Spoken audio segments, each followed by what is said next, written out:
Mason's old work jacket still smelled faintly of engine grease when he walked into the luxury dealership, hoping only to buy a safe sedan for his rideshare work. Madison, the showroom's most polished saleswoman, glanced at his scuffed boots and laughed in front of a crowd of wealthy customers. "You can't afford this car," she sneered loud enough for everyone to hear.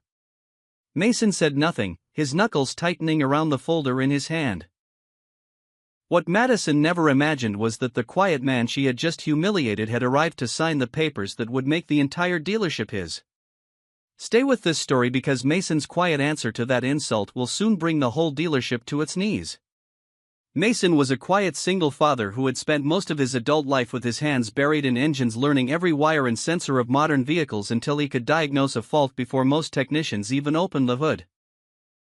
He did not dress like a man of means.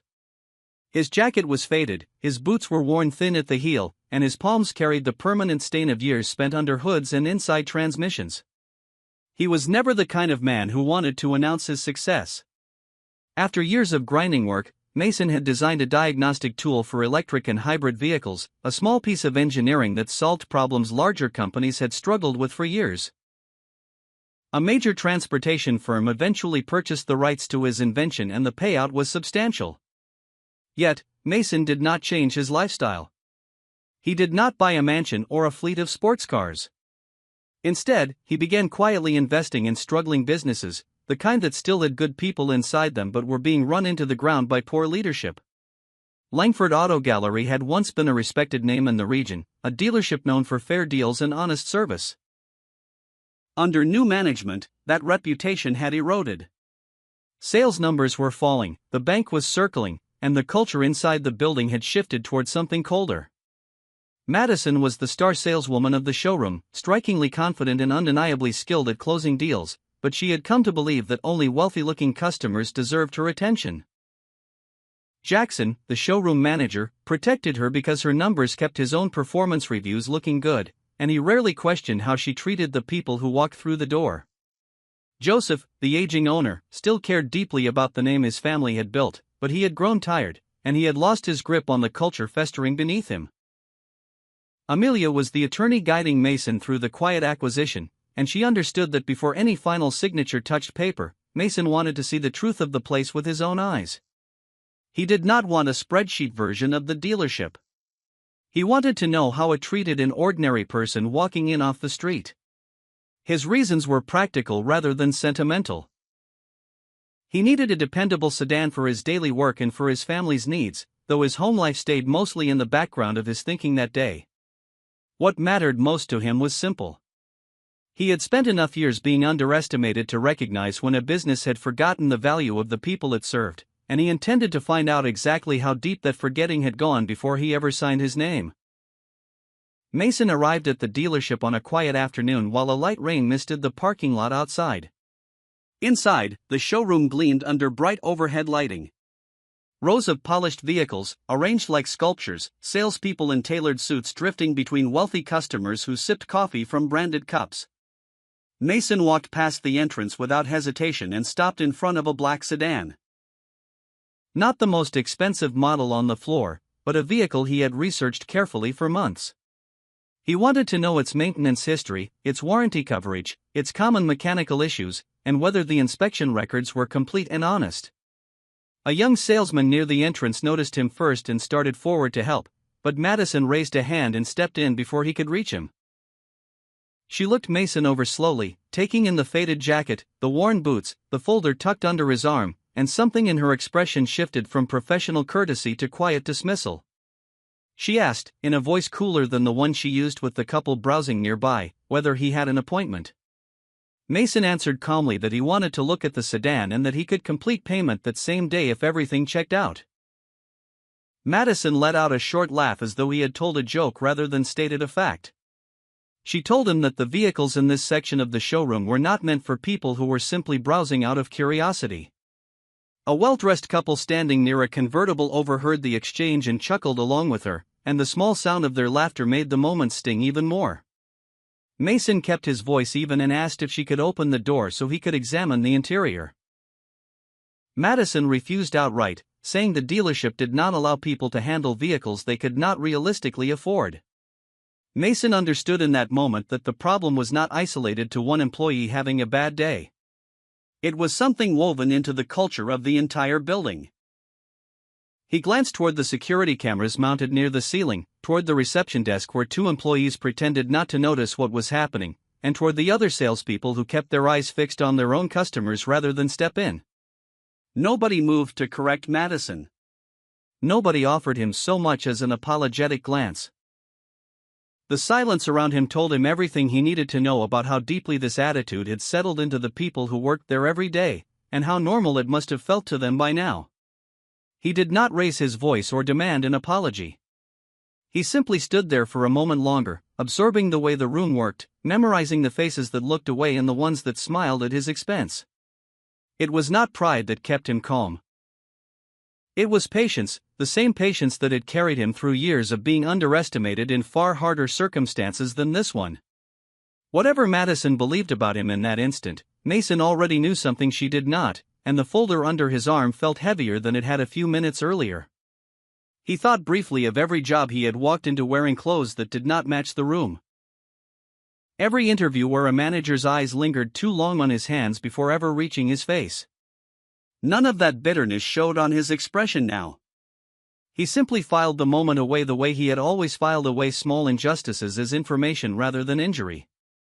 Somewhere behind the tailored suits and gleaming paint, a decision had already been made without anyone in that showroom realizing it. And nothing Madison said next would change what was coming. Madison raised her voice slightly, just enough for the words to carry across the open floor of the showroom. She suggested, with a thin smile, that Mason might have better luck at the used car lot near the edge of town, the one with faded flags and prices scrawled on the windshields in white paint. Mason asked her once more, evenly, whether she would treat him with the same professionalism she offered every other customer if he could prove he was able to pay in full. Madison laughed again, louder this time, and delivered the line that would follow her for the rest of her career.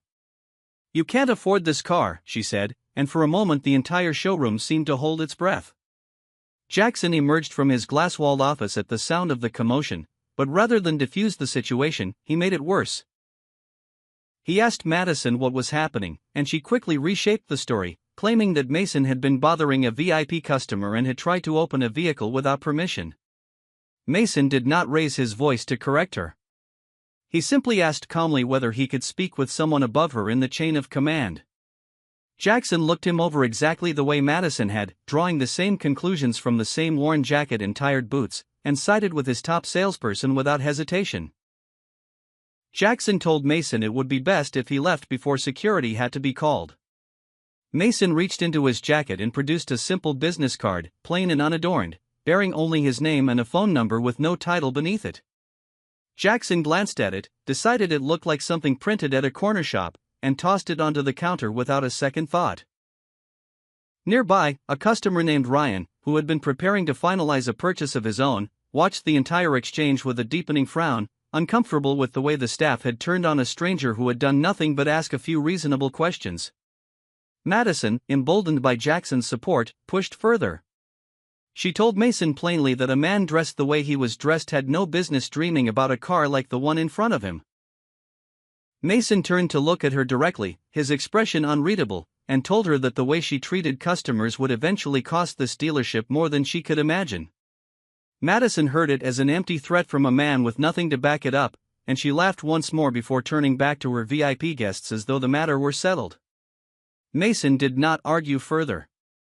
He walked away from the vehicles, but he did not walk out of the build. Instead, he crossed toward the quiet seating area near the entrance, took a seat, and pulled out his phone. He dialed a short, familiar number and waited only a moment before Amelia answered on the other end. His voice was low, steady, and free of anger when he finally spoke the two words that would end everything Madison and Jackson believed about their positions in that building. "Prepare to sign," he said, and then he hung up the phone and waited, watching the showroom continue exactly as it had before, unaware that its clock had already run out. Ryan lingered near the entrance a moment longer than he needed to, uneasy about the deal he had almost finalized in a room where a stranger could be treated so carelessly. He did not yet understand what he had witnessed, only that something about it felt wrong enough to sit with him for the rest of the day. Behind the glass office, Jackson straightened his tie and told himself the matter was closed, congratulating Madison on handling a difficult situation well.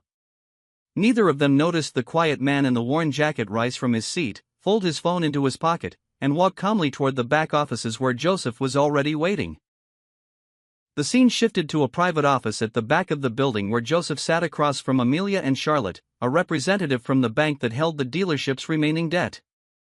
Joseph looked worn down, older than his years, aware that the business his family had built was slipping out of his hands and into the hands of creditors who cared nothing for its history. Charlotte explained plainly that a small investment firm had quietly acquired the majority of the dealership's outstanding debt and that the terms now gave the holder of that debt the option to take control of the business entirely, provided Joseph agreed to sell rather than let the bank seize everything through foreclosure.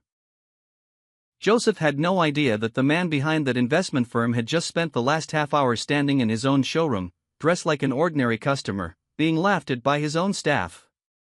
Amelia's phone buzzed quietly on the table, and when she read the message from Mason, she understood immediately that his unannounced walk through the showroom floor had reached its conclusion. Mason was not interested in acquiring a business purely to extract profit from it. He wanted to take a place that still had good people inside it and correct the direction it had been heading for years before it became something beyond saving. Joseph admitted with visible weariness that he had built this dealership from almost nothing decades earlier, working long hours himself before eventually stepping back and handing daily operations to Jackson. Since then, he confessed, something had shifted. Ordinary customers had started leaving frustrated. Skilled mechanics had quietly resigned rather than falsify inspection reports. A handful of vehicles had been sold with incomplete or misleading records, cutting corners that Joseph had once sworn he would never allow under his name. Mason had already reviewed months of financial statements and customer complaints before ever stepping foot inside the building, but he had wanted to witness the culture firsthand rather than rely on numbers alone. Amelia asked Joseph directly whether he understood what signing today would mean, that control of the dealership would pass entirely into Mason's hands by the end of the afternoon. Joseph nodded slowly, saying that if the choice was between watching the bank strip the business for parts or handing it to someone who seemed to actually care about doing right by the people inside it, the decision was not difficult to make. Mason had made clear to Amelia earlier that his resolve had only strengthened after what he had just witnessed on the showroom floor. If a decent person did not step in to change the direction of this place, it would keep hurting more people exactly the way it had hurt him only minutes earlier. Joseph signed the preliminary transfer agreement while Charlotte finalized the details with the bank on a separate line. The paperwork moved quickly through the back offices while, just beyond the wall, Madison and Jackson continued their afternoon completely unaware, still believing they had simply turned away a man who could never have belonged among their wealthy clientele in the first place. Amelia gathered the final set of documents into a single folder and asked Mason one last time over the phone whether he wanted to delay the transfer until after normal business hours, sparing the staff the shock of an immediate transition. Mason declined. He told her that the truth of a place was clearest in its ordinary moments, not in a carefully staged announcement scheduled for a quieter day. Joseph, listening from across the desk, allowed himself a tired smile, the first genuine one he had shown in weeks. Grateful that the name above the door might survive after all, even if the hands running the place beneath it were about to change completely. Madison returned to her group of wealthy customers, straightening her blazer and forcing her professional smile back into place as though nothing unusual had happened. The mood in the room, however, had already shifted in ways she did not yet notice. Ryan, still weighing his decision to finalize his purchase, asked her directly why the dealership had treated a customer the way it just had. Madison answered smoothly that they were simply protecting the showroom's inventory from people who had no genuine intention of buying. Ryan did not look satisfied with the answer, and something in his expression told her the conversation was far from over. A couple browsing near the convertibles quietly gathered their things and left without saying goodbye to anyone on staff. The young salesman who had first noticed Mason at the door lowered his eyes, visibly uncomfortable with what he had just watched unfold. Jackson pulled Madison aside near the coffee station, not to reprimand her, but to remind her quietly not to let a minor incident cost them a customer as significant as Ryan. Madison waved off his concern, confident that a man like the one they had just turned away could not possibly matter to their bottom line. She had no idea the showroom security cameras had captured every second of the exchange in clear, uninterrupted footage. Meanwhile, in the quiet seating area near the entrance, Mason waited patiently as Amelia confirmed over the phone that the paperwork was ready for final signatures. He glanced up at a wall lined with framed photographs celebrating past sales achievements, and among them was a picture of Madison standing at the center of her team, beaming beside a plaque naming her Employee of the Year. Mason felt no satisfaction at what was coming. He did not resent Madison for being wealthy or poor, successful or struggling. What troubled him was simpler than that. She had taken a profession built on trust and turned it into a tool for humiliating people who did not fit her idea of what a valued customer should look like.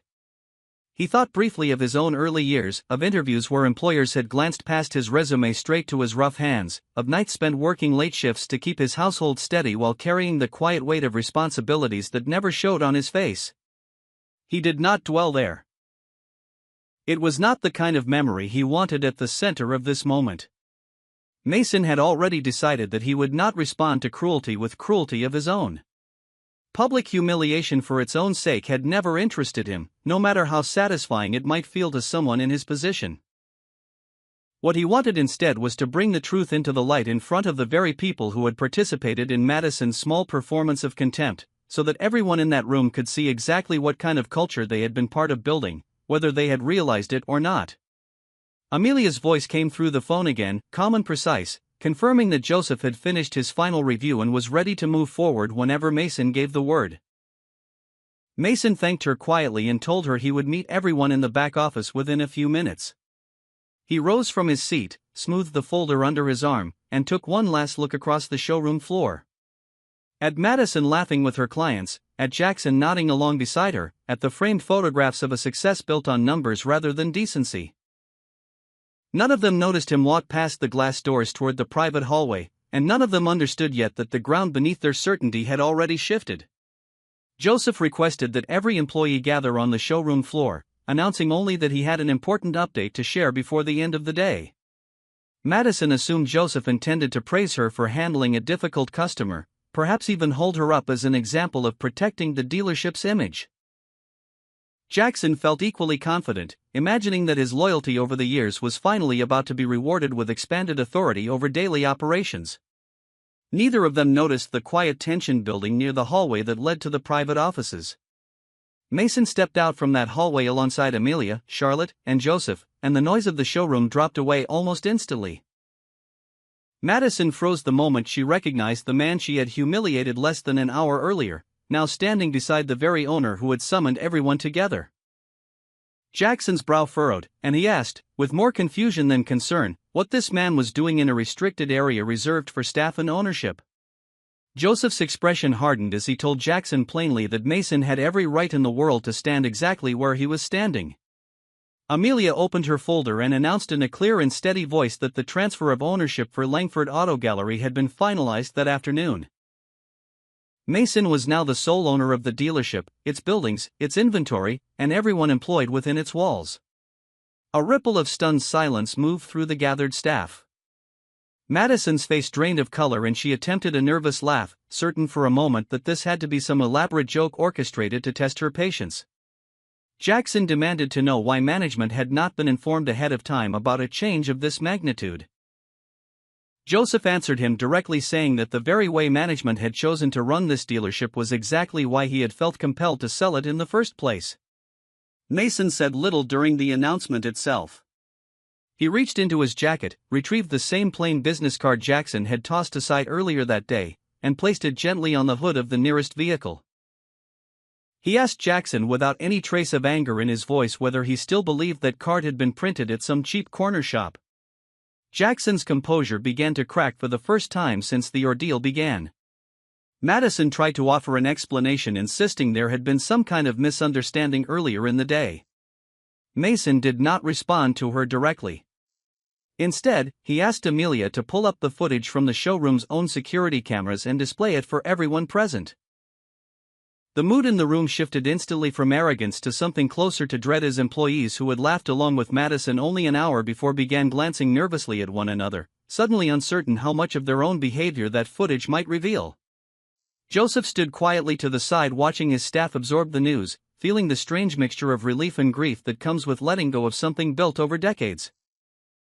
Charlotte remained near the back ready to answer any questions about the bank's role in the transition, though nobody in the room seemed focused on financial details anymore.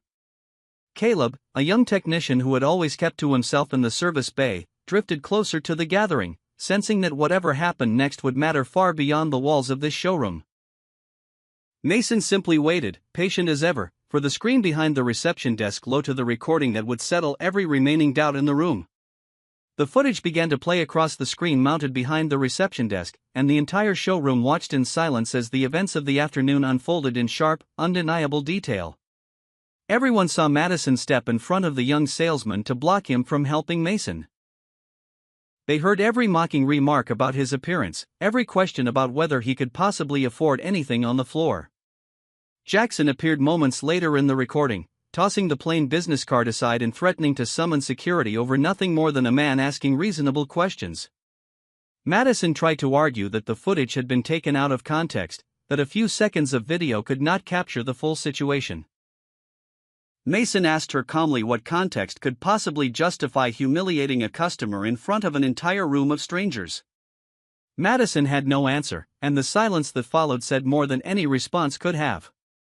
Ryan, still standing near the edge of the gathering, spoke up unprompted, telling the room that he had witnessed the entire exchange firsthand and had no intention of signing any contract if this was the kind of culture the dealership intended to keep. Caleb stepped forward next, admitting quietly that this was far from the first time Madison had treated a customer this way. He described other visitors who had been turned away or ignored simply because their clothing did not match the showroom's polished image. Grace, an accountant who rarely spoke up in front of the sales floor, added her own account, confirming that Jackson routinely pressured staff to prioritize customers who looked wealthy while brushing aside anyone who did not fit that picture, regardless of whether they were serious buyers. Mason turned to Joseph and asked whether he had known about any of this before today.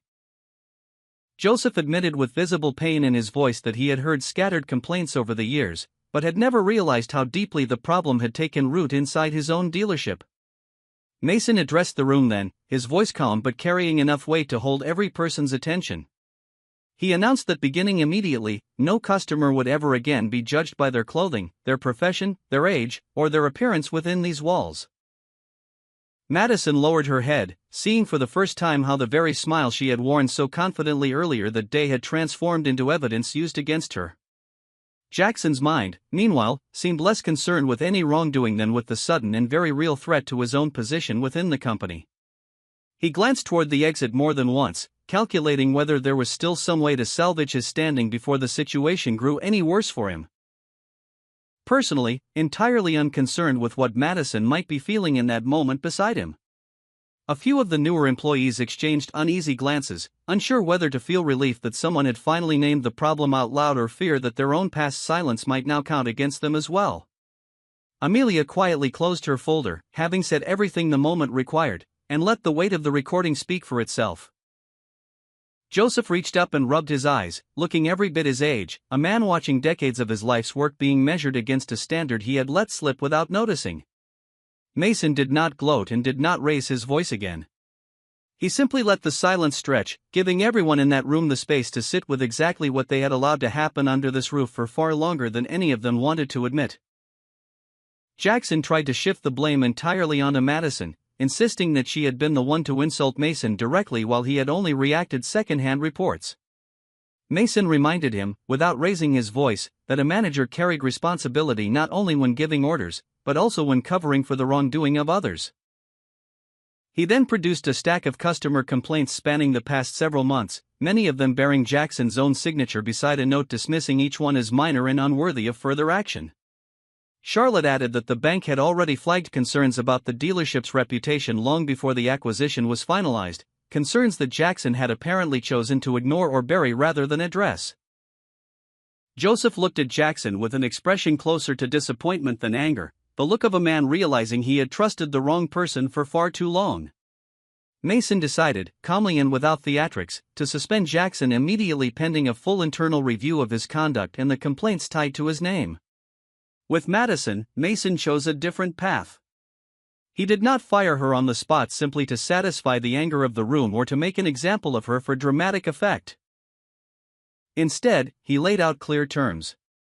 She would need to submit a written account of what had happened, apologize directly and publicly to the customer she had humiliated, complete a course focused on ethical treatment of customers, and accept a temporary reassignment away from luxury vehicle sales while her conduct was evaluated over the following weeks. Madison's first instinct was humiliation rather than genuine remorse, and her initial apology carried the hollow tone of someone trying to save her job rather than someone confronting what she had actually done. Mason did not accept it. He told her plainly that she did not owe her apology to her new employer first. She owed it to the customer she had dismissed and mocked in front of an entire room of strangers. The remark landed heavily across the showroom, making it clear to everyone present that Mason had no interest in being praised or thanked. He wanted the dignity of ordinary people restored, nothing more and nothing less. Ryan decided to stay a little longer, curious to see whether this new ownership would actually follow through on the standard it had just set for itself. Caleb watched Mason with something close to quiet admiration, having rarely seen anyone in a position of power stand up so directly for both an honest employee and a customer who had been treated so poorly. For the first time in longer than he could remember, Caleb felt as though the place he worked might finally start to resemble the kind of business he had once believed. It was when he first walked through its doors looking for a job. Grace stayed near the back of the room, quietly relieved that someone had finally connected the complaints she had watched pile up for months to consequences that actually meant something. Joseph excused himself briefly, needing a moment away from the crowd to process the shape of the day, and Amelia followed her to make sure the paperwork for Jackson's suspension was drafted properly before anyone left the building. Madison remained standing near the vehicle she had once treated like trophies, aware for the first time that her reputation inside these walls now depended entirely on actions rather than charm, and that no amount of polish could undo what the room had just witnessed together. Later that evening, Mason sat down privately with Joseph, Amelia, and Caleb in the same back office where the transfer had been finalized only hours earlier. He revealed something none of them had expected. Years before, as a young single father searching desperately for stable work, he had applied for a technician position at this very dealership and been turned away because he did not fit the polished image the brand wanted to project at the time. One kind mechanic, no longer employed there, had quietly lent him old repair manuals, allowing Mason to teach himself far more than any formal training program ever could have. He eventually found work at a small independent garage where he built a reputation for solving problems that larger, flashier dealerships routinely missed. Over time, he designed a diagnostic tool for battery systems and onboard computers in modern vehicles, a project he had refined during long nights after his shifts ended. A major company eventually purchased the rights to that invention, giving Mason the resources to invest seriously for the first time in his life. He could have bought a bigger house, a faster car, or any number of comforts that most people would consider well-earned after so many years of hard work. Instead, he chose to seek out businesses like this one, places that still had decent people inside them, but had drifted away from the values that once defined them, and he worked to repair them rather than simply profit from their decline. Joseph asked him directly whether any part of this had been about revenge against the industry that once turned him away. Mason answered honestly that revenge would only have made him resemble the very people who had dismissed him years earlier. He had not purchased this dealership to settle a personal score. He had purchased it because it still held good employees and genuine customers, and because it deserved a chance to become something better than what it had become under careless leadership. Caleb was offered a temporary position as technical advisor, tasked with overseeing quality standards on the service floor going forward. Grace was asked to review every contract connected to a past customer complaint, searching for patterns that needed correcting immediately rather than quietly buried. Mason also ordered a full audit of every vehicle currently sitting in inventory, insisting that nothing with an incomplete or questionable inspection record would ever again be sold to an unsuspecting customer under his ownership. This conversation gave the entire story its foundation, making clear that Mason's wealth had not appeared from nowhere, but had been earned through genuine skill, careful strategy, and a set of principles he refused to abandon even when it would have been easier to look away. The same principles that had once cost him a job he badly needed to support the people who depended on him. Amelia listened quietly through most of the conversation, having known parts of this history for years, but never hearing Mason speak about it so openly in front of others. Joseph studied him for a long moment, seeing past the worn jacket and calloused hands to the kind of patience and discipline no amount of money could manufacture on its own. He admitted that he wished he had asked harder questions years earlier before the culture inside his dealership had drifted so far from the standards he once set for himself as a young owner. Mason told him gently that the point now was not to dwell on what had gone wrong, but to build something steadier from what remained, one honest decision at a time, starting with the people already standing in that room. Madison sat alone in the employee break room later that day, stripped for the first time of the confident polish she usually wore like armor. She feared losing her job outright and feared even more that her reputation as a top performer had crumbled in the span of a single afternoon. Grace stepped in quietly, not to scold her further, but simply to point out that countless customers had likely walked away in silence over the years after hearing words very similar to the one she had aimed at Mason that morning. Madison found herself replaying memory after memory she had never bothered to examine closely before. The time she had rolled her eyes at an elderly customer taking too long to decide, the time she had ignored a tired-looking driver or a mechanic shopping on his day off because neither one matched her idea of a worthwhile sale. Slowly, uncomfortably, she began to understand that her harm had never been limited to a single stranger in a worn jacket. It had been happening quietly again and again to people who simply left without ever saying a word about how they had been treated. Mason instructed Madison to personally call 3 customers whose complaints had been filed and dismissed in recent months. It was not an easy assignment, and it was not meant to be. The first call connected her to a woman named Lisa who answered coldly the moment she heard Madison's name, still carrying the sting of an old humiliation from months earlier. Madison forced herself to apologize without excuses, without softening the truth of what she had done, and without expecting forgiveness in return. Lisa did not offer forgiveness right away, but she did admit, somewhat grudgingly, that it meant something for Madison to finally own her mistake out loud instead of brushing it aside.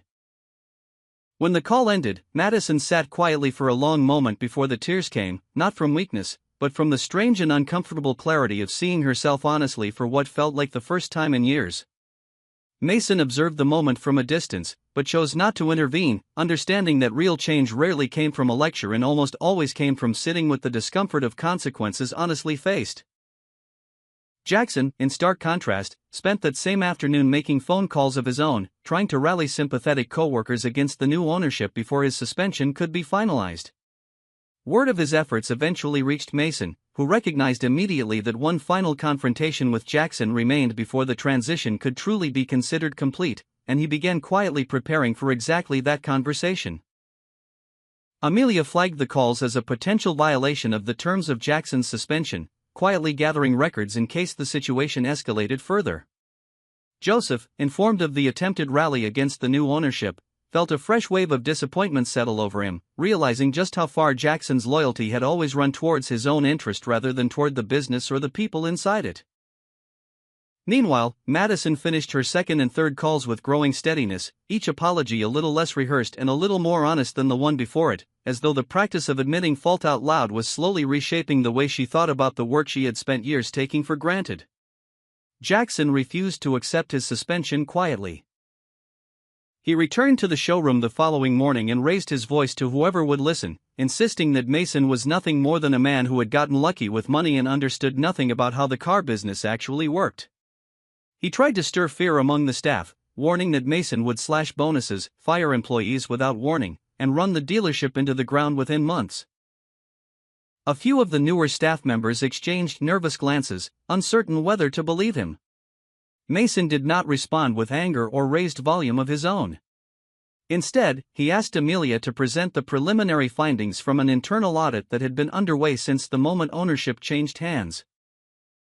The report revealed that Jackson had been quietly padding certain contracts with unnecessary fees, pressuring customers into extended warranty packages they neither needed nor fully understood, and overlooking minor mechanical defects before vehicles were delivered rather than delaying sales to address them properly.